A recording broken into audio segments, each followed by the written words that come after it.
वह अचानक गोली चला देता है। फायर की आवाज गूंजते ही कामयार के सीने में गोली धंस जाती है और वह खून से लथपथ होकर जमीन पर गिर पड़ता है। जैसे ही आयरा को यह खबर मिलती है कि कामयार जिंदगी और मौत के बीच झूल रहा है, उसके पैरों तले से जमीन निकल जाती है। बिना कुछ सोचे समझे वह सब कुछ छोड़कर नंगे पांव हॉस्पिटल की ओर भागती है।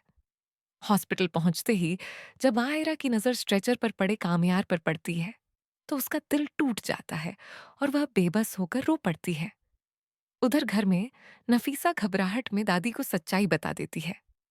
ये सुनते ही दादी को गहरा सदमा लगता है। उनकी हालत बिगड़ने लगती है और सांसें उखड़ने लगती हैं। परिवार वाले उन्हें भी आनन फानन में हॉस्पिटल ले आते हैं। पुलिस इंस्पेक्टर हॉस्पिटल पहुंचकर आयरा से सवाल करते हैं। आयरा हिम्मत जुटाकर बिना किसी डर के सच्चाई बयान कर देती है और साफ कहती है कि इस साजिश के पीछे फरीहा और खावर हैं। बयान मिलते ही पुलिस हरकत में आ जाती है और दोनों के घर छापा मारती है।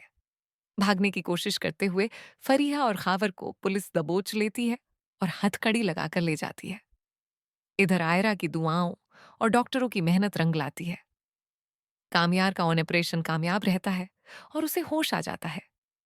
आंख खुलते ही वह आयरा को अपने पास बैठा पाता है। उसकी सेवा और मोहब्बत देखकर कामयार को अपनी तमाम गलतियों का एहसास होता है। वह रोते हुए आयरा को गले लगा लेता है और दोनों के दिलों का बोझ आंसुओं के साथ हल्का हो जाता है। लेकिन खुशियां ज्यादा देर टिक नहीं पाती। डॉक्टर बताते हैं कि कामयार अब सुरक्षित है, मगर दादी की हालत बेहद नाजुक है।